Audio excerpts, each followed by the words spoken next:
Hi guys and welcome back to the channel Deepak Yadav Education. Welcome to the daily current affairs of 6th of April 2022. तो guys आज है तारीख 6 अप्रैल 2022 और है Wednesday. आज की तारीख से जितने भी मोस्ट इंपॉर्टेंट करंट अफेयर्स बनेंगे उन सभी करंट अफेयर्स को हम लोग डिटेल में डिस्कस करेंगे। तो चलो शुभारंभ करते हैं। बट उससे पहले गाइस अगर आप लोगों को इस लेक्चर का पीडीएफ चाहिए तो नीचे डिस्क्रिप्शन बॉक्स में आप सभी लोगों को टेलीग्राम का लिंक दिया गया है, वहां से जाकर आप लोग इस लेक्चर के पीडीएफ को डाउनलोड कर सकते हो। साथ ही साथ अगर आप लोग मुझसे कनेक्ट होना चाहते हो तो नीचे डिस्क्रिप्शन बॉक्स में मेरे इंस्टाग्राम आईडी का लिंक मिल जाएगा, वहां पर कनेक्ट होकर आप अपनी क्वेरीज को पूछ सकते हो। और जैसा कि आप लोगों को मालूम है ये वीडियो यूपीएससी और स्टेट पीएससी के पॉइंट ऑफ व्यू से काफ़ी इंपॉर्टेंट होता है। यहाँ पर हम लोग डेली बेसिस पर बहुत सारे इंपॉर्टेंट आर्टिकल्स का डिस्कशन करते हैं, साथ ही साथ वन वर्ड क्वेश्चंस को भी कवर करते हैं। इसका मतलब आपको ये वीडियो काफ़ी अच्छे से सुनना है। लास्ट में मैंने आप लोगों के लिए कुछ क्वेश्चंस को लगा दिया है, इन सभी क्वेश्चंस के आंसर्स आपको इस वीडियो के अंदर मिल जाएंगे।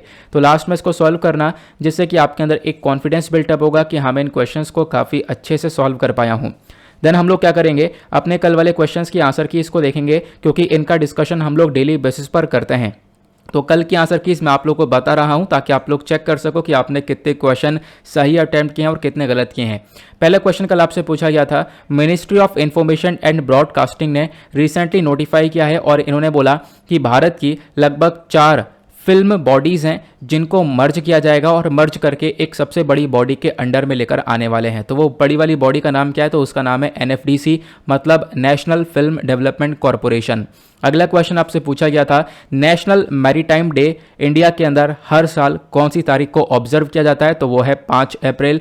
पहली बार ये डे ऑब्जर्व किया गया था या सेलिब्रेट किया गया था भारत के अंदर में 5 अप्रैल 1964 में। उसके बाद अगला क्वेश्चन आपसे पूछा गया था, इंडिया के 2 रिसर्च स्टेशन आपको देखने को मिलेंगे एंटार्क्टिका के अंदर, उसके नाम क्या हैं, तो पहला नाम है मैत्री और दूसरा नाम है भारती। उसके बाद अगला क्वेश्चन आपसे पूछा गया था, पंजाब को रीऑर्गेनाइज किया गया है पंजाब रीऑर्गेनाइजेशन एक्ट 1966 के माध्यम से। जब इसको रीऑर्गेनाइज किया गया तो क्या क्या चेंजेस हुए थे, तो इस एक्ट के माध्यम से हमने ये देखा कि पंजाब के अंदर एक हरियाणा बना, एक अलग राज्य बना। उसके बाद यहाँ पे हम देखते पाते हैं कि चंडीगढ़ एक यूनियन टेरिटरी बनती है और चंडीगढ़ को एक जॉइंट कैपिटल भी बना दिया जाता है पंजाब और हरियाणा की। देन पंजाब तो था ही, देन उसके बाद कुछ एरिया जो है हिमाचल प्रदेश वाला, मतलब उसके आसपास वाला जो एरिया है वो हिमाचल प्रदेश के अंदर डाल दिया जाता है, ठीक है, वो हिमाचल प्रदेश में दे दिया जाता है उस यूनियन टेरिटरी के अंदर में। तो ये सारी चीज़ें बदलती हैं पंजाब रीऑर्गेनाइजेशन एक्ट 1966 के माध्यम से। उसके बाद अगला लास्ट क्वेश्चन आपसे पूछा गया था कि हमारे इंडियन कॉन्स्टिट्यूशन में कौन से आर्टिकल के अंदर बताया गया है कि हमारे पार्लियामेंट के पास पावर्स हैं कि वो नया स्टेट को क्रिएट कर सकता है या नई यूनियन टेरिटरी को क्रिएट कर सकता है, तो वो है आर्टिकल 3। आई होप आप सभी लोगों ने इन सभी क्वेश्चंस के आंसर्स बिल्कुल सही सही दिए होंगे। स्टार्ट करेंगे डिस्कशन को। यह है हमारा आज का सबसे पहला आर्टिकल, एक बहुत इंपॉर्टेंट आर्टिकल होने वाला है एग्जामिनेशन के पॉइंट ऑफ व्यू से। बात करेंगे कि हमारे प्रेसिडेंट तुर्कमेनिस्तान की विजिट पर गए और उस विजिट पर क्या क्या डिस्कशन हुआ, प्लस क्या क्या अग्रीमेंट्स हुए हैं, कैसे हम लोग अपने कोऑपरेशन को बढ़ा रहे हैं और तुर्कमेनिस्तान भारत के लिए कैसे इंपॉर्टेंट है। देन उसके बाद हम लास्ट में डिस्कस करेंगे आखिरकार भारत और तुर्कमेनिस्तान के रिलेशंस कहाँ पर स्टैंड किए जाते हैं। देन अब सिंपली इस आर्टिकल को रिलेट कर पाओगे जीएस पेपर 2 इंटरनेशनल रिलेशन से, तो यहाँ पर ध्यान रखना। अब यहाँ पर जो आप देख पा रहे हो ये काफ़ी सारी न्यूज़पेपर्स की कटिंग है, मतलब ये आर्टिकल हमारे लिए बेहद इंपॉर्टेंट होने वाला है। आप देख पाओगे अलग अलग न्यूज़पेपर इसको ऑलरेडी कवर कर चुके हैं, इंडिया टुडे हो गया, इकोनॉमिक टाइम्स हो गया, जी न्यूज़ हो गया। देन इसके बाद सबसे ऑथेंटिक आप देख पाओगे इंडियन एक्सप्रेस के अंदर भी ये इस आर्टिकल को कवर कर लिया गया कि इंडिया तुर्कमेनिस्तान ने लगभग 4 मेमोरेंडम ऑफ अंडरस्टैंडिंग को साइन किया है कोऑपरेट करने के लिए, प्लस यहाँ पर अपने व्यापार को बढ़ाने के लिए। तो ये सारी चीज़ें हुई हैं कब, जब हमारे प्रेसिडेंट गए थे तुर्कमेनिस्तान के विजिट पर। क्लियर हुआ? आगे बढ़ते हैं। अब हम लोग यहाँ पर थोड़ा सा डिटेल में देखते हैं। तो ये तो आपने देख लिया कि हाँ आखिरकार क्या क्या हुआ है। हमारे प्रेसिडेंट पहुंचे तुर्कमेनिस्तान और वहाँ पर काफ़ी सारे अग्रीमेंट साइन हुए हैं, और वो अग्रीमेंट कौन कौन से हैं वो सब डिटेल्स हम लोग आगे देखने वाले हैं। लेकिन उसके बाद ये बताया गया कि तुर्कमेनिस्तान के साथ में भारत ने पहले ही मेमोरेंडम ऑफ अंडरस्टैंडिंग को साइन कर रखा है, खासकर डिजास्टर मैनेजमेंट की फील्ड में। तो डिजास्टर मैनेजमेंट की फील्ड में दोनों कंट्रीज आपस में कोऑपरेट करती हैं और उसको लेकर पहले ही यहाँ पर कुछ टाइम पहले ही एमओयू को साइन कर लिया गया था। तो ये एक अलग से इंफॉर्मेशन है जिसको आप लोग ध्यान में रख सकते हो। अब पहले मैं आपको तुर्कमेनिस्तान के बारे में दो चार बातें बताता हूँ, इसकी लोकेशन बताता हूँ क्योंकि यूपीएससी क्वेश्चन पूछ लेता है खासकर लोकेशन बेस्ड, ठीक है। प्लस जीएस पेपर 2 के अंदर मेंस में आपसे रिलेशंस के बारे में डायरेक्टली लिखने में पूछा जा सकता है, क्योंकि previous year question paper analyse करोगे तो आपको देखने को मिलेगा कि हाँ ऐसे ही क्वेश्चन बनते हैं। यहाँ पे आप देख पाओगे ये हमारा महान भारत हुआ और इंडिया के कंपैरिजन में आपको ऊपर तुर्कमेनिस्तान देखने को मिलेगा। ये हमारा पूरा का पूरा सेंट्रल एशिया हुआ। यहाँ पर आप देख पाओगे इधर की साइड आपको ये तुर्कमेनिस्तान देखने को मिलेगा। इसकी कैपिटल हो गई यहाँ पर अशगाबाद। क्लियर हुआ। आगे इस मैप को थोड़ा सा जूम करके और देख सकते हो। यहाँ पर ये तुर्कमेनिस्तान हुआ, यहाँ पर ये अशगाबाद हुआ, इधर अफगानिस्तान हुआ, देन उसके बाद पाकिस्तान, देन उसके बाद वहाँ पर आप देख पाओगे इंडिया आ जाएगा। क्लियर हुआ। आगे बात करते हैं सेंट्रल एशिया। मैंने आपको बोला तो सेंट्रल एशिया बेसिकली यहाँ पर ये वाला जो पूरा एरिया है ये कहलाता है। इसके अंदर आपको 5 कंट्रीज देखने को मिलेंगी। वो 5 कंट्रीज कौन कौन सी हैं? कजाकिस्तान, उज्बेकिस्तान, तुर्कमेनिस्तान, किर्गिस्तान और तजिकिस्तान। तो तुर्कमेनिस्तान सेंट्रल एशिया का ही यहाँ पर एक पार्ट है। आगे बढ़ते हैं। अब आपने सुना होगा दरवाज़ा गैस क्रेटर के बारे में, ठीक है। इसके बारे में कल मैंने द हिंदू न्यूज़पेपर में भी पढ़ाया था। या फिर आपने यहाँ पर गेटवे ऑफ हेल के बारे में सुना होगा, जिसको हम लोग नरक का दरवाज़ा बोलते हैं। तो वो भी आपको तुर्कमेनिस्तान में ही देखने को मिलता है, क्योंकि ये भी काफ़ी चर्चा में इस साल। तो प्लेसेस इन न्यूज़ की कैटेगरी के अंदर आप लेकर चल सकते हो। तो मैं आपको सारी चीज़ें कनेक्ट करके बता रहा हूँ कि तुर्कमेनिस्तान से रिलेटेड क्या क्या चीज़ें चर्चा में थी। जैसे MIU के बारे में मैंने आपको बताया, उसके बाद ये दरवाज़ा गैस क्रेटर चर्चा में था। तो सारी बात मैं आपको यहाँ पर कनेक्ट करके बता रहा हूं। ये आप लोग देख पाओगे कि ये एक बेसिकली यहां पर इसको बोला जाता है नरक का दरवाज़ा, ठीक है। यहाँ पे आप देख पाओगे तुर्कमेनिस्तान है। तुर्कमेनिस्तान से इधर यहाँ पे आप देख पाओगे ये है दरवाज़ा गैस क्रेटर, जहाँ पर मतलब आप कह सकते हो कुछ नेचुरल गैस है जिसके अंदर ये आग जली हुई है और बहुत लंबे समय से ये लगातार यहाँ पर ये आग जल रही है। इसके बारे में आपको थोड़ा डिटेल से अगर जानना है तो कल वाला द हिंदू न्यूज़पेपर का वीडियो देख लेना। वहाँ पर मैंने आपको दरवाज़ा गैस क्रेटर के बारे में डिटेल से सारी बातें बताई हैं। आगे चलते हैं। अब बात करते हैं इंपॉर्टेंट पॉइंट की कि आखिरकार ये जो मीटिंग हुई है इस मीटिंग के अंदर क्या क्या डिस्कशन हुआ। तो सबसे पहला पॉइंट, दोनों कंट्रीज ने मिलकर फोकस किया है INSTC के इंपॉर्टेंस के ऊपर। यह है international north south transport corridor. फिर उसके बाद अशगाबाद एग्रीमेंट के ऊपर फोकस किया। यह मुद्दा क्या है? तो आप ये वाला मैप देखो। इस वाले मैप में आपको यहाँ पर ये लाइन दिख रही होगी येलो वाली, यही है हमारा नॉर्थ साउथ ट्रांसपोर्ट कॉरिडोर। यहाँ पर एक बेसिकली कॉरिडोर बनाया गया है जो कि कनेक्ट कर रहा है इस प्रकार से आगे, और यहाँ से आप देख पा रहे हो आगे कनेक्टिविटी मिल रही है। तुर्कमेनिस्तान के अशगाबाद को भी कनेक्ट कर रहा है। देन उसके बाद यही रास्ता आगे रशिया तक जाता है, मॉस्को को यहाँ पर भारत से कनेक्ट करता है। तो इसके इंपॉर्टेंस के बारे में चर्चा की गई, इसके ऊपर फोकस किया गया, इस पर्टिकुलर प्रोजेक्ट इस कॉरिडोर के ऊपर। फिर उसके बाद चाबहार पोर्ट के बारे में चर्चा की गई है। चाबहार पोर्ट क्या है? तो आप देख पाओगे अगेन यहाँ पर इंडिया का मैप आपको देखने को मिलेगा। चाबहार पोर्ट हमने यहाँ पर ईरान में बना रखा है। ये आपको चाबहार पोर्ट नजर आएगा। तो चाबहार पोर्ट का इंपॉर्टेंस बहुत ज़्यादा है। चाबहार पोर्ट के माध्यम से ही हम लोग ऊपर सेंट्रल एशिया से कनेक्ट हो सकते हैं, ये आपको ध्यान रखना है, क्योंकि चाबहार पोर्ट भारत ने डेवलप कर रखा है। तो भारत के पास इसका एक्सेस रहेगा। यहाँ से हम लोग आगे कनेक्ट हो पाएंगे कहाँ पर? अफगानिस्तान में, और अफगानिस्तान से ऊपर हम लोग सेंट्रल एशियन कंट्रीज में चले जाएंगे, जो कि 5 कंट्रीज हैं जिनके नाम मैंने अभी आप लोग को थोड़ी देर पहले ही बताए हैं, जिसमें से एक तुर्कमेनिस्तान भी है, ठीक है। तो बेसिकली यहाँ पर किस किस चीज़ के ऊपर फोकस किया गया? North south transport corridor. वो कॉरिडोर कौन सा है? जो कि यहाँ पर इंडिया को रशिया से कनेक्ट कर रहा है, प्लस यहाँ पर सेंट्रल एशिया को भी कनेक्ट करता हुआ नजर आता है।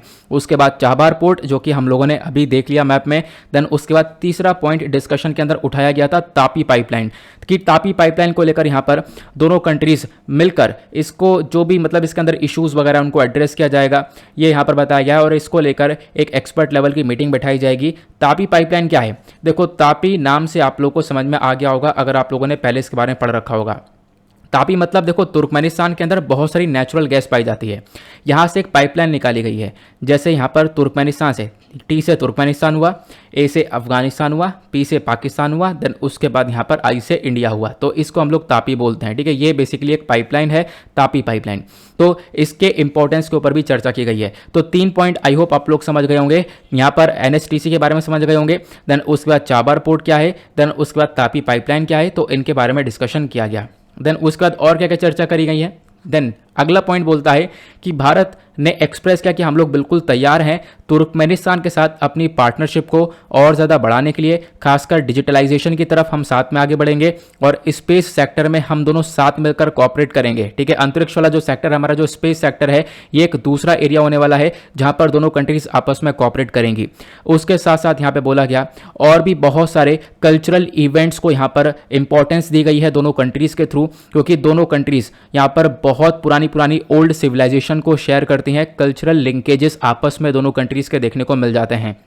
उसके साथ साथ बताया गया, दोनों कंट्रीज ने फोकस किया कि देखो यहाँ पर ज़रूरत है दोनों कंट्रीज को कि वो कॉपरेट करें, बहुत ज़्यादा आसपास मतलब कंट्रीज रहें, अपना जो रिलेशन है उसको बहुत ज़्यादा क्लोज रखें, ताकि हम लोग कोविड-19 पैंडेमिक को इफेक्टिवली मैनेज कर पाएं। ये हम लोगों ने देखा। साथ ही साथ इंडिया ने तुर्कमेनिस्तान को थैंक यू भी बोला। अब आप कहोगे तुर्कमेनिस्तान को हम लोग थैंक यू क्यों बोल कर आए?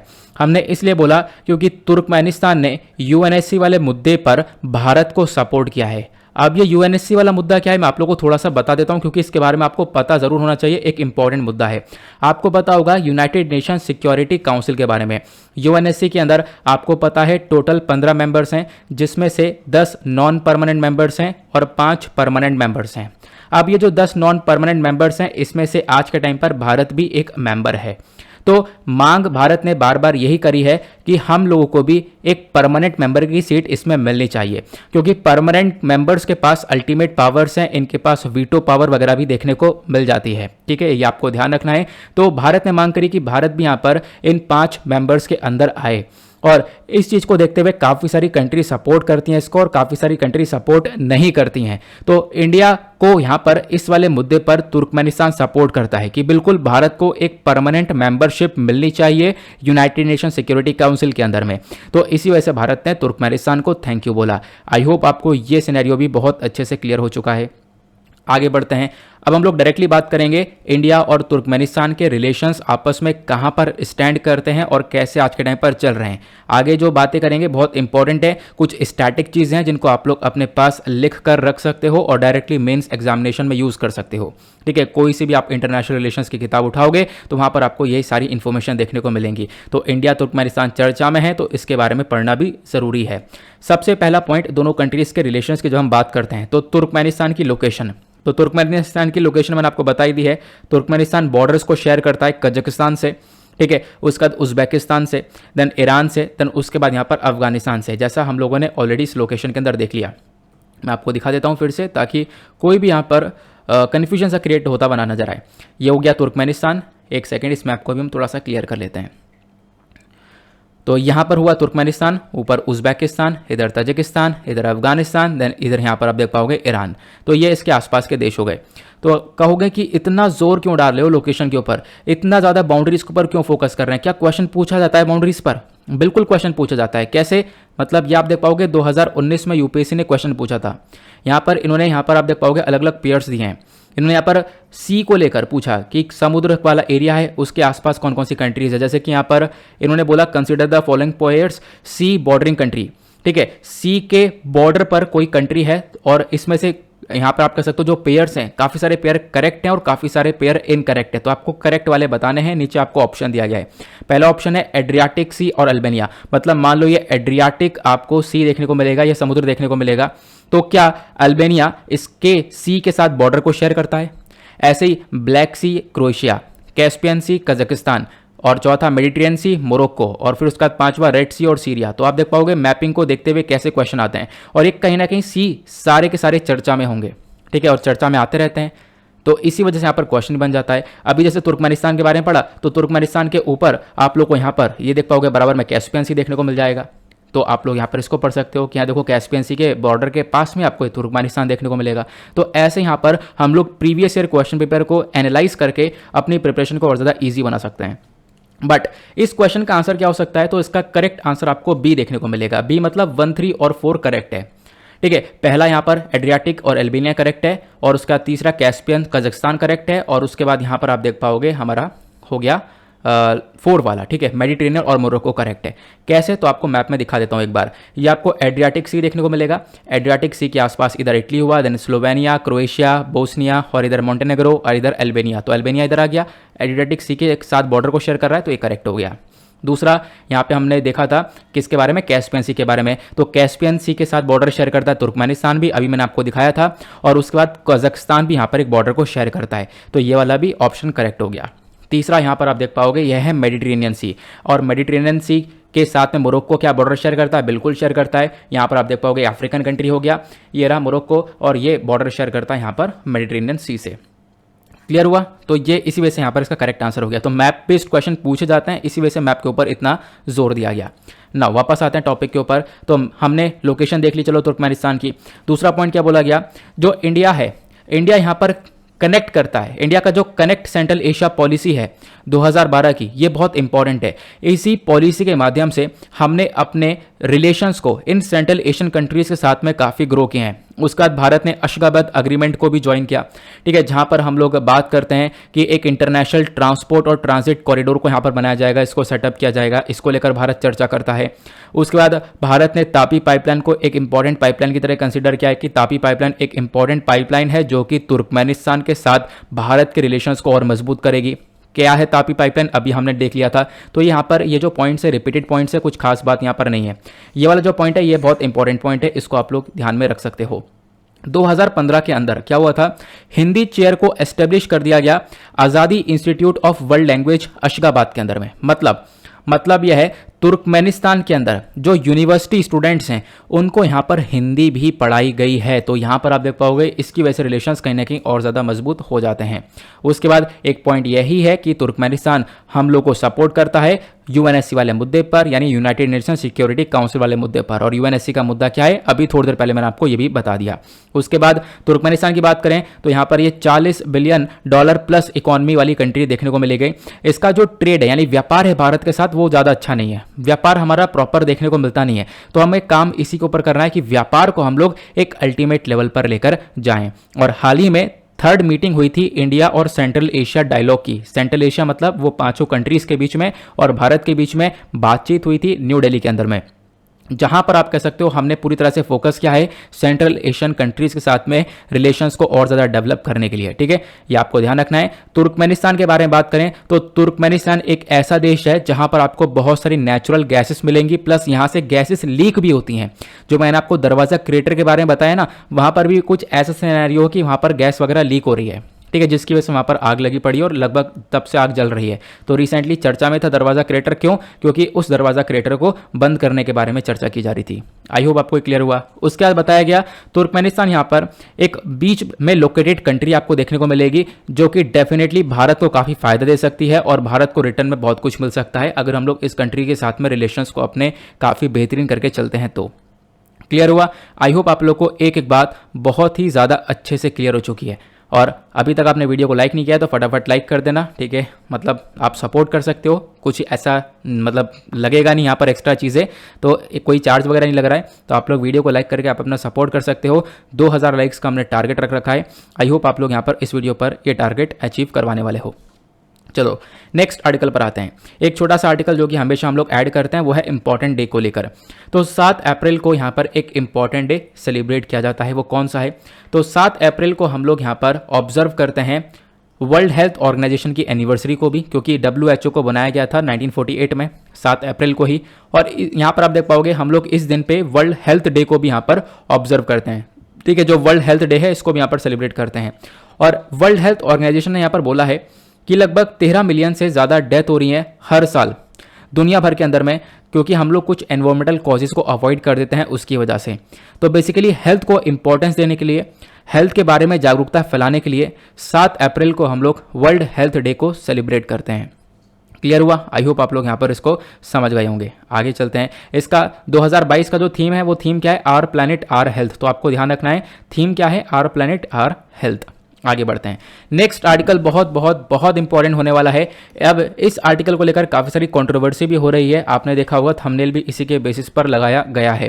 तो नॉइस पोल्यूशन की रिपोर्ट आई है रिसेंटली, यूनेप ने यहाँ पर इस रिपोर्ट को जारी किया और इस रिपोर्ट को लेकर एक कंट्रोवर्सी हुई है। वो कंट्रोवर्सी क्या है उसको समझेंगे, प्लस इस रिपोर्ट का महत्व क्या है वो समझेंगे। एक ज़बरदस्त आर्टिकल है, डेफिनेटली यहाँ पर क्वेश्चन बन सकता है। अब इस आर्टिकल को आप देख पाओगे टाइम्स ऑफ इंडिया ने कवर किया, ठीक है। तो यहाँ पर आप आपको पता होगा यूएन की रिपोर्ट है, इसको लेकर यहाँ पे बताया गया भाई दुनिया भर के अंदर कौन कौन से देश हैं जहाँ पर सबसे ज़्यादा शोर शराबा है, नॉइस पोल्यूशन है। तो वहाँ पर आप देख पाओगे पूरे दुनिया में मुरादाबाद यहाँ पर सेकंड नंबर पर आया है। ठीक है, मुरादाबाद यहाँ पर सेकंड नंबर वाला शहर है जहाँ पर नॉइस पोल्यूशन सबसे ज़्यादा है। अब आप कहोगे फर्स्ट नंबर पर कौन सा शहर है, तो फर्स्ट नंबर पर ढाका है। ढाका एक नॉइसियस सिटी है हमारे पूरे के पूरे प्लैनेट के ऊपर, पूरे दुनिया के ऊपर। ढाका बांग्लादेश की कैपिटल है। ठीक है, तो आप देख पाओगे इस आर्टिकल को कितने सारे न्यूज़पेपर्स ऑलरेडी कवर कर चुके हैं। यहाँ पे हमने देखा टाइम्स ऑफ इंडिया, देन उसके बाद the Hindu, then Hindustan Times. ठीक है, इससे पता ये चलता है कि जो हम पढ़ रहे हैं वो बिल्कुल सही है और इससे क्वेश्चन बनते भी हैं, प्लस हमारे एग्जामिनेशन के पॉइंट ऑफ व्यू से काफ़ी इंपॉर्टेंट है। तो ये चीज़ें यहाँ से इंडिकेट होती हैं। इसी वजह से मैंने आज कुछ चेंज किए हैं, काफ़ी सारे आर्टिकल्स आपको लगाकर दिखा दिए ताकि आप लोग यहाँ पर पूरी तरह से इस वीडियो के ऊपर जो रिलाय है उसको एक कॉन्फिडेंस आए कि हाँ मुझे जो भी मिल रहा है वो बिल्कुल बेस्ट मिल रहा है। यहाँ पे आप देख पाओगे ये द हिंदू का आर्टिकल है। द हिंदू के अंदर ही सारी बातें बताई गई हैं। ये सारी बातें मैंने आगे कॉपी पेस्ट कर रखी हैं, तो आगे मैं आप लोगों को इसके बारे में बताने वाला हूँ। ठीक है, अभी फिलहाल आप लोगों को यहाँ पर दिख रहा होगा, मैं आपको सोर्स दिखा रहा हूँ। तो करंट इशू क्या है, यूनाइटेड नेशन एनवायरमेंट प्रोग्राम ये यहाँ पर एक रिपोर्ट लेकर आता है, एनुअल फ्रंटियर रिपोर्ट 2022, और ये रिपोर्ट हो जाती है कॉन्ट्रोवर्शियल। कॉन्ट्रोवर्शियल क्यों हो जाती है, बोला गया कि भाई दुनिया भर में मुरादाबाद सेकंड दूसरा शहर है और ढाका पहला ऐसा शहर है जहां पर सबसे ज़्यादा शोर शराबा है, जहां पर सबसे ज़्यादा नॉइस है। लेकिन जो मुरादाबाद को सेकंड रैंक दी है ना, ये सही नहीं है, ऐसा यहां पर बहुत सारे एक्सपर्ट्स का कहना है। तो कंट्रोवर्सी यहां पर इसी चीज को लेकर है कि भाई यहां पर मुरादाबाद को गलत तरीके से डाल दिया गया है। तो रिपोर्ट ने यहां पर सारी स्टडीज को कंपाइल किया, नॉइस लेवल को यहां पर देखा है कि मतलब कितना शोर शराबा है किस किस पर्टिकुलर शहर के अंदर में। इसको देखते हुए लगभग 61 शहरों को तैयार किया, 61 सिटीज को यहां पर देखा। इनके अंदर यहां पर जो डेसिबल लेवल होता है, मतलब वही जो यहां पर आप कह सकते हो जो साउंड की यानी कि जो शोर शराबे का यहां पर मेजरमेंट है वो हम लोग डेसिबल में करेंगे, डीबी लेवल्स जो होता है। ठीक है, इसमें यहां पर मेजर किया जाता है। तो इसके बेसिस पर बात करें तो दिल्ली, जयपुर, कोलकाता, आसनसोल एंड मुरादाबाद ये यहां पर 5 भारत के शहर देखने को मिलेंगे जो कि टॉप पर हैं इस पर्टिकुलर लिस्ट के अंदर में। लेकिन मुरादाबाद यहां पर इन 5 में से भी सब पर टॉप पर आ जाता है। यहां पे बताया गया मुरादाबाद जो कि उत्तर प्रदेश के अंदर लोकेटेड है, यहां पर अगर हम लोग देखें तो इसका जो डेसिबल रेंज निकल कर आया वो 29 से लेकर 114 तक आया है। मतलब कि देखो जो डेसिबल रेंज है वो बेसिकली इसी के बेसिस पर हम लोग नॉइस को मेजर करते हैं। तो इतना रेंज निकल कर आया है मुरादाबाद का, ऐसा यहां पर इस रिपोर्ट ने बताया। और साथ साथ बताया जो मैक्सिमम वैल्यू है इसकी 114 है, इसी वजह से इसको सबसे ज़्यादा शोर होने वाला यहाँ पर शहर बोला गया है। और इसमें ज़्यादातर शोर आपको रोड ट्रैफिक का देखने को मिलेगा, इंडस्ट्री का देखने को मिलेगा, और साथ ही साथ यहाँ पर पॉपुलेशन काफ़ी ज़्यादा है तो उसकी वजह से भी काफ़ी सारा शोर यहाँ पर होता रहता है। लेकिन मुद्दा क्या उठता है, मुद्दा ये उठता है, एक्सपर्ट्स का कहना है कि अभी कुछ टाइम पहले भी, अभी रिसेंटली एक और स्टडी करी गई थी जहां पर तो कुछ हमें पता नहीं चला कि मुरादाबाद एक नॉइसी सिटी है, यहाँ पर ज़्यादा शोर शराबा है। तो मतलब अब की बार ये कैसे किस बेसिस पर किया गया ये हमें बताओ, क्योंकि अभी कुछ टाइम पहले ही रिपोर्ट आई है, कुछ टाइम पहले ही यहाँ पर स्टडीज़ करी गई इस चीज़ को लेकर, तब तो हमारे पास कोई भी ऐसे सैंपल्स नहीं आए, कोई भी हमारे पास स्टडी ने ऐसा प्रूफ नहीं दिया कि मुरादाबाद एक नॉइसियस सिटी है। तो इसी को लेकर कंट्रोवर्सी हुई कि गलत तरीके से यहाँ पर मुरादाबाद को डाल दिया गया है क्या, क्योंकि अभी कुछ टाइम पहले यहाँ पर स्टडी हो चुकी है इसको लेकर। ठीक है, हालांकि यहाँ पर जो पहला जो शहर है वो ढाका है, उसकी बात नहीं कर रहे हैं हम लोग, यहाँ पर बात कर रहे हैं मुरादाबाद की। ठीक है, तो आई होप आप लोग यहाँ पर इसको समझ गए होंगे। देन अब बात करते हैं कि नॉइस पोल्यूशन कितना खतरनाक है, क्योंकि आप देख पाओगे ये बातें यहाँ पे बताई गई। कंट्रोवर्सी क्या है ये मैंने आप लोग को समझा दिया, और उसके बाद यहाँ पे हम डिस्कस करेंगे कि आखिरकार ये जो नॉइस पोल्यूशन है ये इंसान के लिए कितना खतरनाक है। ठीक है, एक व्यक्ति के लिए यहाँ पर ये नॉइस पोल्यूशन कितना ज़्यादा हानिकारक देखने को मिलता है वो सारी बातें यहाँ पर बताई गई हैं। ठीक है, हेल्थ के ऊपर क्या इम्पैक्ट पड़ता है इसका, सबसे बड़ी बात बताया गया कि इस नॉइस की वजह से पब्लिक हेल्थ के ऊपर बहुत बुरा इम्पैक्ट पड़ता है। इनफैक्ट यहाँ पर वो व्यक्ति के अंदर फिजिकल इम्पेयरमेंट या फिर डिस्ट्रेस जैसी चीज़ें यहाँ पर क्रिएट हो जाती हैं। और एक स्टडी है जिसका एस्टिमेशन, एक अंदाजा है जिसने बताया यूरोप के अंदर 22 मिलियन और 6.5 मिलियन पीपल सफ़र कर रहे हैं क्रॉनिक डिजीज से, क्रॉनिक नॉइज से। मतलब ये एक तरीके से जो कि शोर शराबा है उससे यहाँ पर इतने लोग सफ़र कर रहे हैं, उनको स्लीप डिस्टर्बेंस भी हो रहा है। ठीक है, कोई यहाँ पर इस शोर शराबे से सफ़र कर रहा है, अपना जीवन सही से व्यतीत नहीं कर पा रहा है। 6.5 मिलियन लोग यहाँ पर सही से सो नहीं पा रहे हैं इस शोर शराबे की वजह से, ये यहाँ पर इस स्टडी ने बताया। साथ साथ बताया गया जो एल्डरली प्रेग्नेंट वेमेन है और शिफ्ट वर्कर्स आपको देखने को मिलेंगे, इनको सबसे ज़्यादा रिस्क देखने को मिला है इस नॉइस की वजह से, इस शोर शराबे की वजह से। इनके स्लीप डिस्टर्बेंस के अंदर काफ़ी सारी चीज़ें क्रिएट हुई हैं, ये अच्छे से सो नहीं पा रहे हैं। और इनफैक्ट आपको पता होगा एक ह्यूमन बींग के लिए जो स्लीप है वो कितना ज़्यादा इंपॉर्टेंट रोल प्ले करती है। देन उसके बाद यहाँ पे बताया गया हेल्थ के ऊपर और क्या इफेक्ट पड़ रहा है। दूसरा पॉइंट देखो, इसी नॉइस की वजह से लोग सो नहीं पा रहे हैं, लोग जगे पड़े हैं, तो इसकी वजह से क्या हो रहा है, उनको यहाँ पर साइकोलॉजिकल स्ट्रेस हो रहा है, बहुत ज़्यादा स्ट्रेस यहाँ पर हो जा रहा है, जिसकी वजह से कार्डियोवैस्कुलर फंक्शनिंग के अंदर काफ़ी सारी प्रॉब्लम्स आ रही हैं। मतलब हार्ट से रिलेटेड जो बीमारियां हैं, दिल से रिलेटेड जो बीमारियां हैं वो बनती हुई नजर आ रही हैं। इस ट्रैफिक नॉइस की वजह से भी काफ़ी सारी प्रॉब्लम्स क्रिएट होती हैं। ट्रैफिक नॉइस मतलब यही एक तरीके से जो भी हमारे गाड़ी मोटर का जो भी यहाँ पर शोर हो रहा है, इसकी वजह से भी जो कार्डियोवैस्कुलर यानी हार्ट रिलेटेड जो डिसऑर्डर्स हैं वो यहाँ पर बढ़ते हुए चले जाते हैं, और heart disease, diabetes, hypertension, blood pressure बढ़ जाता है। ऐसी सिचुएशन क्रिएट होती हैं इस नॉइस की वजह से। उसके बाद बताया गया जो अगर लंबे समय तक यहाँ पर कोई व्यक्ति इस नॉइस के अंदर रह रहा है तो उसको और ज़्यादा प्रॉब्लम्स हो सकती हैं। और इसका लॉन्ग टर्म एक्सपोजर को देखते हुए हम अगर देखें तो लगभग 48,000 नए केसेस निकल कर आए हैं जो कि यहाँ पर सफ़र कर रहे हैं हार्ट डिजीज से, ठीक है। और लगभग यहाँ पर आप कह सकते हो कि जिसमें से 12,000 लोगों की प्रीमेच्योर डेथ हो रही है हर साल यूरोप के अंदर में। सिर्फ यूरोप का डेटा है कि 12,000 लोगों की डेथ हो रही है, 12,000 की प्रीमेच्योर डेथ हो रही है। प्रीमेच्योर मतलब उनका समय नहीं था ये मरने का, लेकिन यहाँ पर उनकी डेथ हो रही है। क्यों? नॉइस पोल्यूशन की वजह से। आई होप आप लोग यहाँ पर इसको समझ गए होंगे कि इसका कितना बुरा इंपैक्ट पड़ रहा है हेल्थ के ऊपर में। आपके पास एक क्वेश्चन होगा, क्या नॉइस पोल्यूशन को रेगुलेट करने के लिए हमारे पास कोई रूल्स रेगुलेशन नहीं है? देखो हैं, अब वो इंप्लीमेंट नहीं हो पाते हैं वो अलग बात है, लेकिन हैं यहाँ पे। आप मैं बता देता हूँ कैसे कैसे हैं, जिसको आप लोग डेफिनेटली अपने मेंस एग्जामिनेशन में कोट कर सकते हो। पहला, नॉइस पोल्यूशन को रेगुलेट किया जाता है सेपरेटली एक रूल के माध्यम से जिसका नाम है noise pollution regulation and control rules 2000। इससे पहले जो नॉइस पोल्यूशन है इसके जो सोर्सेस हैं वो सब कंट्रोल किए जाते थे air prevention and control pollution act 1981 से। क्लियर हुआ? तो मतलब पहले भी हमारे पास लॉज थे और अब भी हमारे पास लॉज हैं। एडिशनली बताया गया यहाँ पर और भी बहुत सारी जगह से यहाँ पर शोर शराबा निकलता है, नॉइस निकलता है मोटर व्हीकल से, एयर कंडीशनर से, रेफ्रिजरेटर से, डीजल जनरेटर, इन सब चीज़ों के लिए भी आपको लॉज देखने को मिलेंगे जिसका नाम है एनवायरमेंट प्रोटेक्शन रूल 1986।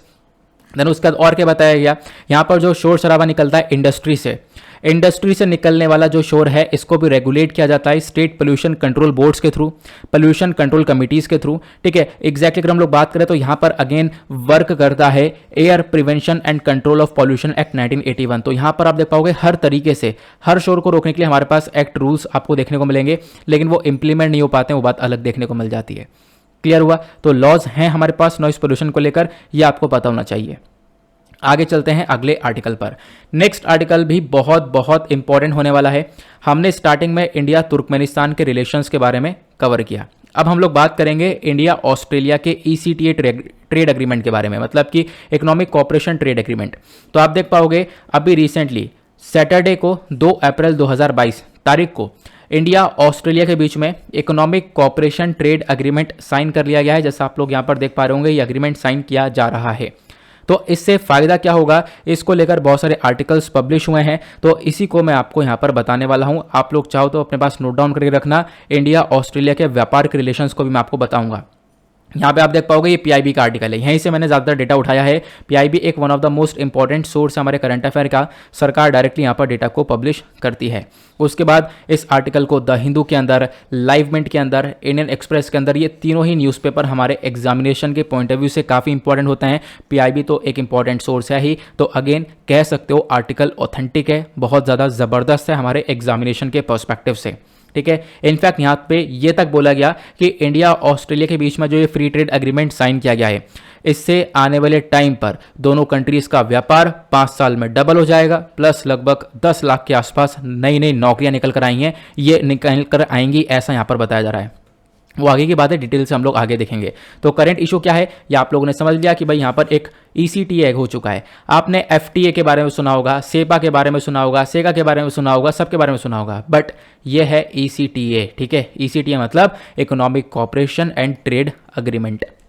पहले हम लोग लोकेशन देखेंगे तो यहाँ पर आपको हमारा महान भारत देखने को मिलेगा और इंडिया के कंपैरिजन में आपको ऑस्ट्रेलिया यहाँ पर नीचे देखने को मिल जाएगा, ठीक है। ये आप लोगों को क्लियर हुआ। आगे चलते हैं। ये जो economic cooperation and trade agreement है ये होता क्या है, पहले हम इसको समझते हैं, फिर कहानी को आगे बढ़ाएंगे। देखो यहाँ पर ये हमारा पहला फ्री ट्रेड एग्रीमेंट है जो कि हम लोग साइन कर चुके हैं ऑलरेडी बहुत सारी डेवलप्ड कंट्री के साथ में। पिछले 10 सालों में हम लोगों ने बहुत सारे देशों के साथ साइन किया। अब यहाँ पर हम लोग साइन कर रहे हैं अलग अलग और देशों के साथ में, ठीक है। अब यहां पर बोला गया है एक फ्री ट्रेड एग्रीमेंट है ये, तो मतलब ये जो ACT है ये एक प्रकार का फ्री ट्रेड एग्रीमेंट है। फ्री ट्रेड एग्रीमेंट में क्या होता है, तो एग्जाम्पल हम लोग यहां पर लेते हैं इंडिया और ऑस्ट्रेलिया का। अब इंडिया ऑस्ट्रेलिया व्यापार कर रहे हैं, व्यापार में क्या कर रहे हैं, इंपोर्ट और एक्सपोर्ट कर रही हैं दोनों आपस में। अब इंपोर्ट एक्सपोर्ट करते वक्त नॉर्मली तो बहुत सारी duties, tariff, quota, charges, extra duties को लगाया जाता है दोनों कंट्रीज के थ्रू। मान लो ऑस्ट्रेलिया ने कुछ एक्सपोर्ट किया हमें, तो एक्सपोर्ट करने पर हम लोग कुछ एक्स्ट्रा चार्जेस लगा देते हैं, जिसकी वजह से वो प्रोडक्ट महंगा बिकता है हमारे कंट्री में। अब जब ये कंट्री फ्री ट्रेड एग्रीमेंट कर लेती हैं या यहां पर ECTA कर लेंगी, तो इससे क्या होगा, ये जो एक्स्ट्रा चार्जेस, ड्यूटीज वगैरह लगाई जा रही हैं उसके ऊपर छूट दे दी जाएगी, उसको खत्म कर दिया जाएगा, व्यापार फ्रीली चलेगा। और ऐसा व्यापार होगा तो डेफिनेटली क्या होगा, आने वाले टाइम पर व्यापार के अंदर एक बूस्टअप मिलेगा और लगातार व्यापार बढ़ता रहेगा। क्लियर हुआ। तो भारत ने काफ़ी सारे डेवलप्ड कंट्रीज के साथ में इसको साइन कर रखा है। लेकिन हम लोग बात करें इस पर्टिकुलर 2022 वाले साल की, तो फरवरी के मंथ में, अभी पिछले महीने की बात है, इंडिया ने यहाँ पर एक फ्री ट्रेड एग्रीमेंट साइन किया था UAE के साथ में। ये आपको ध्यान रखना है, इसके बारे में मैंने आप लोग को पढ़ाया भी था करंट अफेयर के वीडियो में भी और द हिंदू के वीडियो में भी। और साथ ही साथ बताया गया करेंटली हम लोग आज के टाइम पर काम कर रहे हैं फ्री ट्रेड एग्रीमेंट के ऊपर इजराइल के साथ में, कनाडा, UK, यूरोपियन यूनियन, मतलब कि इनके साथ अभी ट्रेड एग्रीमेंट हुआ नहीं है, लेकिन हमारा फोकस यह है कि इन देशों के साथ भी हम लोग ये एग्रीमेंट कर पाएं। और इन देशों के साथ हम लोग ये अग्रीमेंट कर पाएंगे तो आने वाले टाइम पर हम लोग का व्यापार और बढ़ जाएगा। इनफैक्ट हमने कुछ दिन पहले आर्टिकल्स भी कवर करे हैं, वो क्या है कि $400 बिलियन तक का हमारा एक्सपोर्ट हो चुका है, जो कि ऐतिहासिक रिकॉर्ड तोड़ चुका है। और आने वाले टाइम पर यह रिकॉर्ड और भी ज्यादा टूट सकता है। कैसे? जब हम लोग इन कंट्रीज के साथ में भी ये फ्री ट्रेड एग्रीमेंट कर लेंगे और इससे व्यापार और ज्यादा बढ़ जाएगा। सिंपल सी बात है। क्लियर हुआ? आगे बात करते हैं। अब ये जो economic cooperation and trade agreement है, ये है क्या? ये आपको क्लियर हो चुका है भाई, दोनों कंट्रीज के बीच में क्या होगा, इससे व्यापार बढ़ेगा, व्यापार के अंदर इंप्रूवमेंट होगा। क्या होता है ये मैं आपको थोड़ी देर पहले ही बता चुका हूं। जितने भी टैरिफ कोटाज होंगे वो सब यहां पर हटा दिए जाएंगे। इंडिया को यहां पर एक मार्केट एक्सेस मिल जाएगा ऑस्ट्रेलिया में, ऑस्ट्रेलिया को मार्केट एक्सेस मिलेगा भारत के अंदर। तो इंडिया बहुत सारी चीजें एक्सपोर्ट करेगा, जैसे कि हम लोग यहां पर एक्सपोर्ट करने वाले हैं James, jewellery, textile, leather, footwear, furniture etcetera. उसके साथ साथ यहां पे बताया गया दूसरी तरफ अगर हम लोग देखें तो भारत का मार्केट एक्सेस मिलेगा ऑस्ट्रेलिया को। ऑस्ट्रेलिया हम लोग को रॉ मटेरियल्स, कोल, मिनरल और वाइन्स वगैरह भी एक्सपोर्ट करने वाला है। इनफैक्ट यहां पे मैंने आपको ये भी बताया था कि लगभग 10 लाख के आसपास जॉब्स जनरेट होंगी। वो कैसे जनरेट होंगी? हम लोग ऑस्ट्रेलिया से रॉ मटेरियल्स को परचेस करेंगे, रॉ मटेरियल्स को परचेस करने के बाद उसको फिनिश गुड्स में कन्वर्ट करेंगे, देन उसके बाद एक्सपोर्ट करेंगे। तो इस प्रोसेसिंग के अंदर हम लोग को काफ़ी सारे लोगों की रिक्वायरमेंट होगी। इसी वजह से यहाँ पर बोला गया कि आने वाले टाइम पर लगभग 10 लाख के आसपास यानी 1 मिलियन के आसपास जॉब्स जनरेशन की भी पॉसिबिलिटी है। क्लियर हुआ? फिर उसके बाद इसी के अंदर, इसी एग्रीमेंट के अंदर में जो भारत के ग्रेजुएट्स हैं, भारत के जो ग्रेजुएट लोग हैं स्टेम से, स्टेम क्या है? यह है science, technology, engineering and mathematics. तो जो भी यहाँ पर इन चीज़ों के अंदर ग्रेजुएट हुआ हुआ है उनको सपोर्ट मिलेगा। वो ऑस्ट्रेलिया के अंदर अपने वर्किंग हॉलीडेज को परस्यू कर सकते हैं और इसके ऊपर ऑस्ट्रेलिया हम लोग को वीज़ा वगैरह देगा, यंग इंडियंस को वीज़ा देने में सपोर्ट करेगा। भारत के लोग ऑस्ट्रेलिया आराम से जा पाएंगे, वहाँ पे सर्विस भी दे पाएंगे। तो ये जो अग्रीमेंट है ये ना केवल गुड्स को लेकर है, ये सर्विसेज को लेकर भी है, क्योंकि भारत के अंदर जो टर्शरी सेक्टर है वो एक इंपॉर्टेंट सेक्टर है। यहाँ पर क्या होगा, जो हमारा इंडिया है इसके अंदर लोग सर्विसेज में ज़्यादा देखने को मिलेंगे, मतलब कि आप कह सकते हो लॉयर्स, डॉक्टर्स, ये आपको बहुत से लोग देखने को मिलेंगे।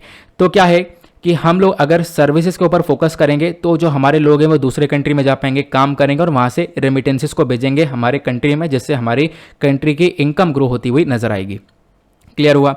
अब बात करते हैं ये जो ECT एग्रीमेंट हुआ है इसका इंपॉर्टेंस क्या है, इसका महत्व क्या है। सबसे पहला पॉइंट देखो, इंपॉर्टेंस ये है कि कहीं ना कहीं दोनों कंट्रीज को जो भी यहाँ पर एक्स्ट्रा ड्यूटीज चार्जेस लगा रहे थे वो चीज़ों के ऊपर छूट मिल जाएगी। छूट मिल जाएगी तो एक्सपोर्ट के अंदर बढ़ावा मिलेगा। तो भारत जैसे engineering goods, James, jewellery, textile ये सारी चीज़ें भेज रहा है, तो यहाँ पर हम लोगों को 96% तक का जीरो ड्यूटी एक्सेस मिलने वाला है, छूट मिलने वाली है। और इससे क्या होगा, इससे बायलैटरल ट्रेड जो व्यापार है दोनों कंट्रीज के बीच में गुड्स और सर्विसेज को लेकर वो बढ़ता हुआ नजर आएगा। इनफैक्ट आज के टाइम पर इंडिया और ऑस्ट्रेलिया के बीच में $27 बिलियन का व्यापार आप लोग को देखने को मिलता है। तो ये जो व्यापार है, इस एग्रीमेंट के माध्यम से आने वाले 5 सालों में ये 45 से 50 बिलियन डॉलर्स का पहुंच जाएगा, ऐसा पे बताया गया है। प्लस 10 लाख जॉब्स जनरेट होंगी, वो मैं आपको बता ही चुका हूं। प्लस और क्या बताया गया कि यहाँ पे अगर हम लोग बात करें, ऑस्ट्रेलिया को भी हेल्प मिलेगी। ऑस्ट्रेलिया को भी लगभग 85% तक एक्सपोर्ट पर जीरो ड्यूटी एक्सेस मिलेगा, यहाँ पर कोई चार्जेस नहीं लगेगा। तो ऑस्ट्रेलिया भी हम लोग को कोल, शीप, मीट, उसके बाद wool, lower duty access on Australian wines, तो आलमंड्स, लेंटिल्स, ये सारी चीज़ें ये हम लोगों को एक्सपोर्ट करता हुआ नज़र आने वाला है। तो ये तो हुई बात हमारी इस एग्रीमेंट की। अब बात करते हैं कि वाकई में इंडिया ऑस्ट्रेलिया के व्यापार वाले जो रिलेशन है वो कहाँ पर स्टैंड करते हैं। तो इंडिया ऑस्ट्रेलिया की जब हम लोग बात करते हैं तो दोनों एक दूसरे के लिए बहुत इंपॉर्टेंट ट्रेडिंग पार्टनर्स हैं।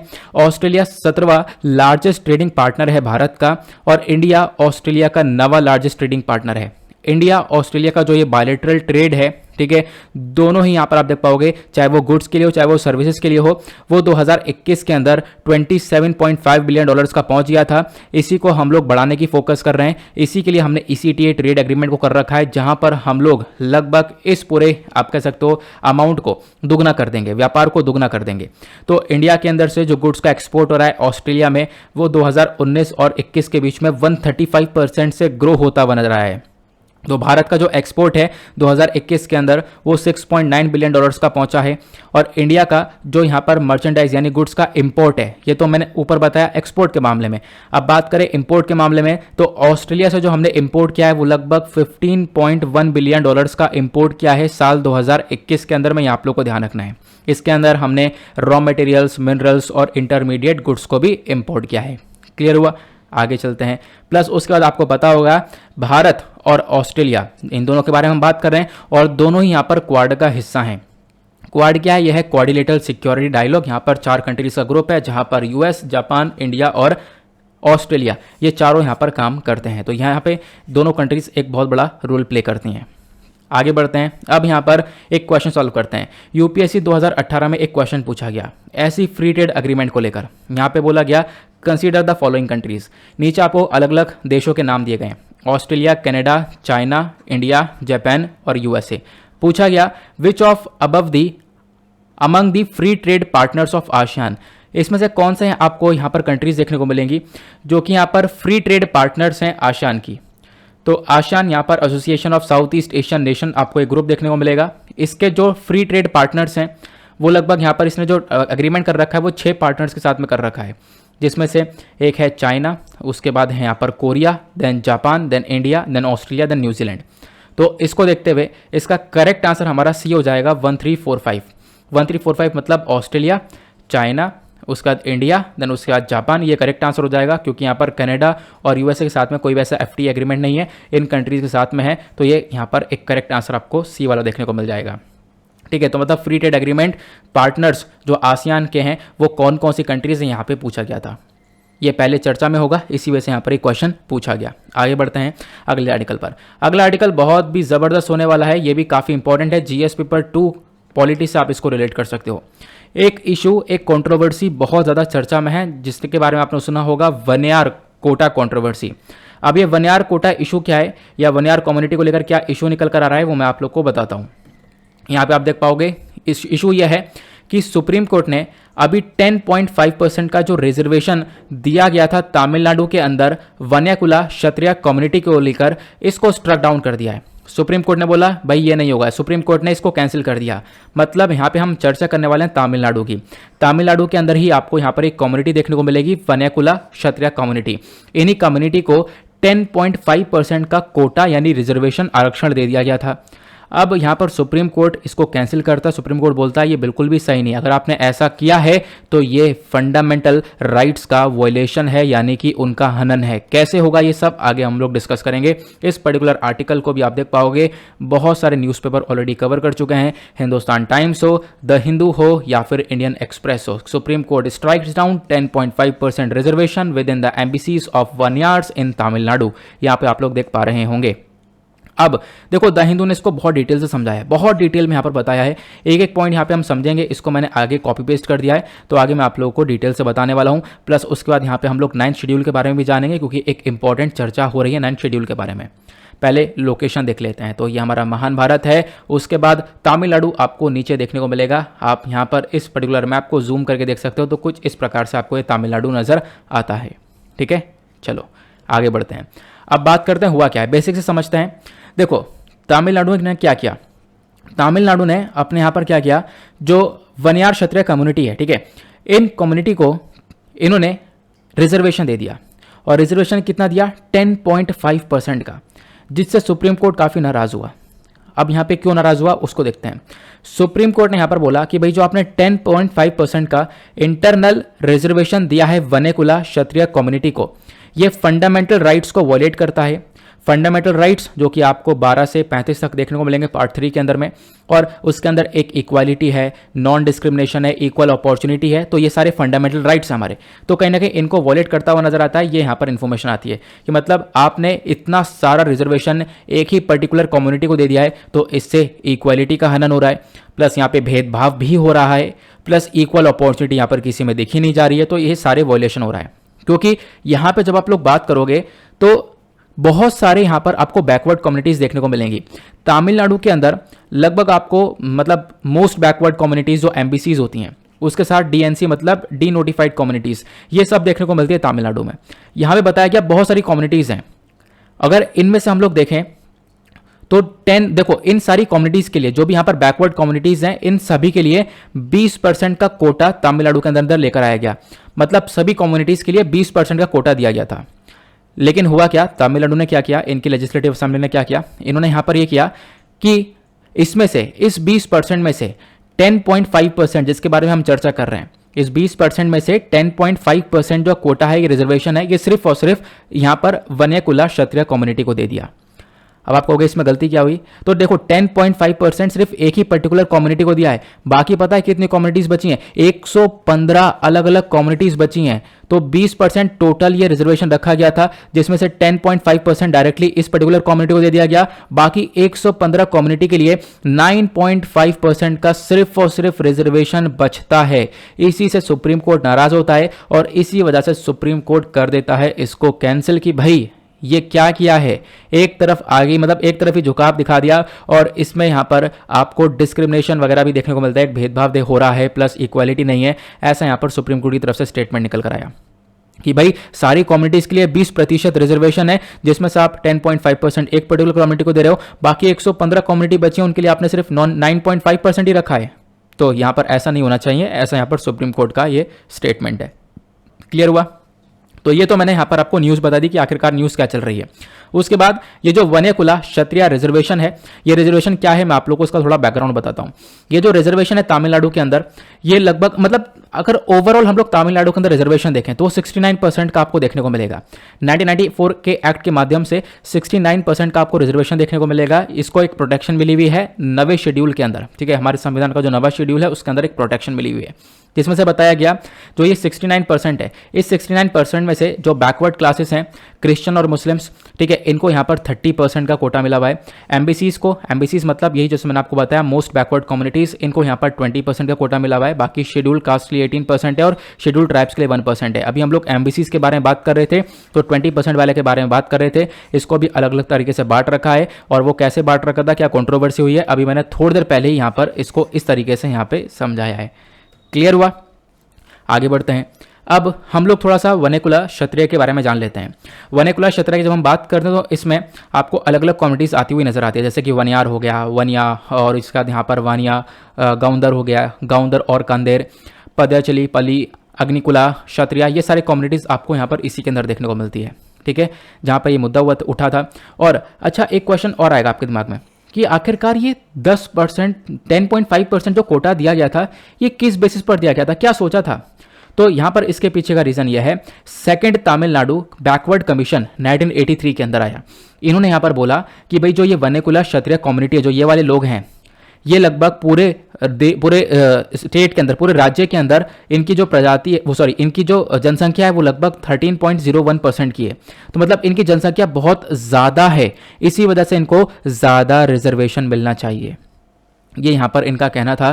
प्लस यहाँ पे बताया गया कि देखो ये मतलब एक्सट्रीम बैकवर्ड क्लासेस के अंदर आ रहे हैं, मतलब बोला जाता है कि भाई बिल्कुल एक्सट्रीमली बैकवर्ड हैं, इसी वजह से इनको ये रिजर्वेशन मिलना चाहिए। तो ये सारी बातें रखी गई थी, जिसको यहाँ पर सुप्रीम कोर्ट ने बोला भाई ये सब अनकॉन्स्टिट्यूशनल है, क्या बातें कर रहे हो, यहाँ पर आपने जो भी कर रखा है वो सब कहीं ना कहीं फंडामेंटल राइट्स को वॉयलेट कर रहा है, इसी वजह से हम लोग इसको कैंसिल करते हैं। क्लियर हुआ? चलो आगे बढ़ते हैं। तो 9th शेड्यूल के बारे में अभी हम लोगों ने डिस्कस किया। तो 9th शेड्यूल क्या है? देखो जो 9th शेड्यूल है इसको ऐड किया गया था इंडियन कॉन्स्टिट्यूशन में फर्स्ट अमेंडमेंट के माध्यम से, और इसको लाया गया था 10 मई 1951 में जवाहरलाल नेहरू गवर्नमेंट के थ्रू, ताकि क्या कर सके, लैंड रिफॉर्म्स को प्रोटेक्ट कर सकें। देखो हुआ क्या था, एक समय पर यहाँ पर जो फार्मर्स हुआ करते थे, जो किसान हुआ करते थे, ठीक है, उनको यहाँ पर जमींदार खा जाते थे, मतलब कि उनके ऊपर इतना सारा लोन ले लिया, तो मतलब बहुत सारे गरीब फार्मर्स देखने को मिलते थे जो कि सफ़र कर रहे थे। तो सरकार ने क्या किया, उन गरीब फार्मर्स की मतलब उन मदद करी। कैसे? जो बहुत बड़े बड़े फार्मर्स हुआ करते थे, जिनके पास खूब सारी ज़मीनें, खूब सारा पैसा है, फिर लोन दे रहे हैं, वो यहाँ पर ऐसे देखने को मिलते थे, तो उनकी ज़मीनें छीनी और छीन कर यहाँ पर गरीब फार्मर्स को देने लगे। ठीक है, वो सब यहाँ पर 9th शेड्यूल के अंदर एक प्रोटेक्शन दिया गया था, मतलब 9th शेड्यूल उन चीज़ों को प्रोटेक्ट करता था। क्योंकि यहाँ पर क्या हुआ, जो अमीर फार्मर है वो तो कहेगा कि भाई ये तो गलत हो रहा है, सरकार हमसे ज़मीन छीन रही है, हमारे फंडामेंटल राइट्स का वॉयलेशन हो रहा है, तो मैं तो सुप्रीम कोर्ट जाऊंगा। तो यहाँ पर इसी वजह से इसको 9th शेड्यूल के अंदर ले आया गया। 9th शेड्यूल के अंदर लाने का मतलब ये था कि भाई यहाँ पर आपके फंडामेंटल राइट्स वॉयलेट हो भी रहे हैं, तो कि आप लोग तब भी आप लोग यहाँ पर चैलेंज नहीं कर पाओगे उसको, उसके अंदर उसको कोर्ट्स में लेकर नहीं जा पाओगे। ठीक है, तो ये बेसिकली फार्मर्स को प्रोटेक्शन देने के लिए, लैंड रिफॉर्म्स को प्रोटेक्शन देने के लिए यहाँ पर 9th शेड्यूल को लाया गया था। इसको क्रिएट किया गया था नए आर्टिकल लगभग 31B के थ्रू। ठीक है, तो आप लोग ये ध्यान रख सकते हो। प्लस इसके अंदर बाद में चीज़ें बदल जाती हैं। देखो पहले तो जुडिशियल रिव्यू को हटा दिया गया, भाई यहाँ पर जज का कोई रोल नहीं है, जुडिशियल रिव्यू नहीं आएगा इसके अंदर। जो भी चीज़ रहेंगी, अगर उसके अंदर फंडामेंटल राइट्स वॉयलेट हो रहे हैं तो उसके ऊपर जो सुप्रीम कोर्ट है वो मुद्दा वहाँ पर नहीं पहुँच सकता। ये सारी बातें पहले बताई जाती थी, लेकिन कुछ टाइम बाद यहाँ पर चीज़ें बदलती हैं। फिर एक केस होता है जहाँ पर बेसिक स्ट्रक्चर कॉन्स्टिट्यूशन का मुद्दा उठता है। फिर यहाँ पे बताया गया कि जो भाई नवा शेड्यूल है, अब यहाँ पर अगर इसके अंदर वॉयलेशन होगा, अगर आपके फंडामेंटल राइट्स का वॉयलेशन होता है और खासकर वो basic structure of the constitution है, तो डेफिनेटली यहाँ पर आप जाकर उसको चैलेंज कर सकते हो। इस कहानी थोड़ी सी बदल चुकी है पहले के कंपैरिजन में, क्योंकि बीच में यहाँ पर सरकार ही यहाँ पर गलत करने लगी थी, तो इसकी वजह से चीज़ें बदल चुकी है। कभी मैं आपको 9th शेड्यूल के बारे में अलग से बताऊंगा जब पॉलिटी वगैरह का कोई भी यहाँ पर टॉपिक चर्चा में होगा। अभी फिलहाल ये थोड़ा सा चर्चा में था, तो इसके बारे में इतना ध्यान रख सकते हो कि बेसिकली एक प्रोटेक्शन देने का ये काम करता था, जिसको ये लाया गया था। क्लियर हुआ? अब ये मैंने क्यों बताया, क्योंकि यूपीएससी 2019 में क्वेश्चन पूछा गया है। जो ये 9th शेड्यूल है, इसको संविधान के अंदर इंट्रोड्यूस किया गया था during the prime ministership of which, मतलब कि कौन से प्राइम मिनिस्टर के अंदर में इस 9th शेड्यूल को लाया गया। तो भाई यहाँ पर option A is the correct answer. अभी हमने थोड़ी देर पहले ही पढ़ा है, जवाहरलाल नेहरू गवर्नमेंट के अंडर में इसको लाया गया था। चलो उसके बाद आते हैं अगले आर्टिकल की तरफ। नेक्स्ट आर्टिकल में बात की गई है प्रधानमंत्री आवास योजना ग्रामीण के बारे में। तो यहाँ पर ये जो योजना है, ये गांव वाली योजना के बारे में चर्चा की जा रही है। तो प्राइम मिनिस्टर ने अभी उद्घाटन किया है 5.21 lakh houses of beneficiaries of प्रधानमंत्री आवास योजना ग्रामीण का मध्य प्रदेश के अंदर। तो मध्य प्रदेश में अभी यहाँ पर 5,21,000 जो घर हैं बेसिकली यहाँ पर उनका उद्घाटन किया गया है, क्योंकि जो आवास योजना है ये बेसिकली यहाँ पर लोगों को घर देने के बारे में चर्चा करती है। इस आर्टिकल को इंडियन एक्सप्रेस ने डिटेल में कवर किया है। 2 crore families in rural India given पक्का हाउसेस, ऐसा यहाँ पे पीएम मोदी ने हमारा स्टेटमेंट दिया है। उसके बाद आप देख पाओगे इस आर्टिकल को इकोनॉमिक टाइम्स हो गया, न्यूज़ 18 हुआ गया, अलग अलग आर्टिकल के मतलब न्यूज़पेपर के अंदर इसको कवर किया गया है। अगर हम लोग बात करें इस पर्टिकुलर ये जो पूरी की पूरी योजना है, जिसका नाम है क्या है, प्रधानमंत्री आवास योजना ग्रामीण। देखो एक ग्रामीण मतलब गांव वाला है और अर्बन वाला मतलब वो शहर वाला है, दोनों के बीच में डिफरेंस है, ध्यान रखना। अभी हम गांव वाले की बात कर रहे हैं। तो यहाँ पर इसको लॉन्च किया गया था मिनिस्ट्री ऑफ रूरल डेवलपमेंट के थ्रू। तो आपसे पूछा जाए PMAY को किसने लॉन्च किया था, तो इसको लॉन्च किया था मिनिस्ट्री ऑफ रूरल डेवलपमेंट ने, ताकि क्या कर सके हम लोग हर एक लोग के सर के ऊपर छत दे सकें, हर एक लोग को हम लोग घर प्रोवाइड करवा सकें। तो इसका थीम ही यह था हाउसिंग फॉर ऑल बाई 2022 तक हम लोग सभी लोगों को घर प्रोवाइड करवा सकें। यही स्कीम पहले इंदिरा आवास योजना के नाम से जानी जाती थी, इसको बाद में बदल दिया गया और देन उसके बाद 2016 के अंदर चीज़ें बदल जाती हैं और यहाँ पर आप कह सकते हो कि इसका नाम पड़ जाता है PMAY, प्रधानमंत्री आवास योजना। क्लियर हुआ? जैसा मैंने भी आप लोगों को स्टार्टिंग में बता दिया। आगे बढ़ते हैं। अब यहां पर क्या बोला गया, इसका ऑब्जेक्टिव क्या है, इस योजना का मेजर ऑब्जेक्टिव, क्योंकि देखो योजना, मिशन और उसके बाद ये गवर्नमेंट स्कीम्स, इसको लेकर हर साल क्वेश्चन आते ही आते हैं, तो इसी वजह से ये काफ़ी इंपॉर्टेंट है, आपको पता होना चाहिए इसके बारे में। इसके ऑब्जेक्टिव्स के बारे में अगर हम लोग बात करें तो कहीं ना कहीं ये प्रोवाइड करेगा एक पक्का हाउस, एक पक्का घर देगा, और जो भी यहाँ पर फैसिलिटीज़ होंगी, मेजर फैसिलिटीज़ होंगी, वो सारी चीज़ें प्रोवाइड करवाई जाएंगी गाँव वाले एरिया के अंदर। जिन लोगों के पास घर नहीं है या कच्चे घरों में रह रहे हैं, बहुत ही ज़्यादा बुरी हालत है वहाँ पर, तो बेसिकली यहाँ पर उन लोगों को ये घर देने के बारे में चर्चा की जा रही थी। या फिर कुछ ऐसे लोग, रूरल पीपल आपको देखने को मिलेंगे जो कि बिलो द पॉवर्टी लाइन आपको देखने को मिल जाएंगे, मतलब यहाँ पे गरीबी की रेखा से भी काफ़ी हद तक नीचे हैं, ठीक है। तो उनको यहाँ पर मदद करने के लिए ये बेसिकली सरकार के थ्रू एक योजना लाई गई है। अब बेनिफिशियरीज कौन कौन होंगे, किन किन को फायदा मिलेगा इसके अंदर में, तो काफ़ी सारे लोग जो कि SC ST यानी शेड्यूल कास्ट, शेड्यूल ट्राइब से बिलोंग कर रहे हो, या फिर फ्रीड बॉन्डेड लेबरर्स हो, या फिर नॉन SC ST कैटेगरीज के भी हो, प्लस विडो हो गया, ठीक है, कोई विधवा है, या फिर और भी बहुत सारे लोग हैं, रिटायर्ड मेंबर्स हैं, सर्विसमैन हैं, तो पैरामिलिट्री के रिटायर्ड मेंबर्स हो गए, ठीक है, डिसेबल्ड पर्सन हो गए, माइनॉरिटीज़ हो गए, तो इन सभी को यहाँ पर इस पर्टिकुलर योजना के अंदर में ये बेनिफिट मिलता है। अब बात करें सिलेक्शन ऑफ बेनिफिशियरीज की, तो कैसे सेलेक्ट किया जाता है, तो 3 स्टेज का वैलिडेशन होता है, 3 स्टेज के बाद में सिलेक्शन होता है। एक होता है सोशो इकोनॉमिक कास्ट सेंसस 2011, ग्राम सभा और जियो टैगिंग के माध्यम से काम किया जा रहा है। अब कॉस्ट शेयरिंग के बारे में बात करें तो पैसा कैसे खर्चा जाता है सरकार के थ्रू, देखो यहाँ पर ये जो कॉस्ट शेयरिंग है ये सेंट्रल और स्टेट गवर्नमेंट के बीच में होती है, मतलब केंद्र सरकार और राज्य सरकार दोनों मिलकर यहाँ पर पैसा खर्चते हैं, और ये रेशियो 60:40 का रहता है प्लेन एरियाज के अंदर। मतलब जो प्लेन एरियाज हैं वहां पर 60% जो पैसा होगा वो हमारी केंद्र सरकार खर्चेगी, और 40% जो पैसा होगा वो हमारी राज्य सरकार खर्चेगी। और ये तो प्लेन एरियाज की बात हो गई। जब बात आती है नॉर्थ ईस्टर्न और हिली एरियाज की, पहाड़ी इलाका की, तो वहां पर सिनेरियो थोड़ा बदल जाता है। 90% जो पैसा है वो यहाँ पर केंद्र सरकार खर्चेगी, और 10% जो पैसा है वो यहाँ पर राज्य सरकार खर्चेगी। क्लियर हुआ? आगे बात करते हैं। अब यहाँ पर हमारा वीडियो ही समाप्त होता है। फटाफट क्वेश्चंस को देखते हैं। आई होप आप लोगों ने काफ़ी कुछ नया सीखा है और सीख लिया है, तो फटाफट इन क्वेश्चंस को अटेम्प्ट करना। पहला क्वेश्चन आपसे पूछा गया है, वर्ल्ड हेल्थ डे को हम लोग ऑब्जर्व करते हैं कौन सी तारीख को, ये आप लोग को बताना है।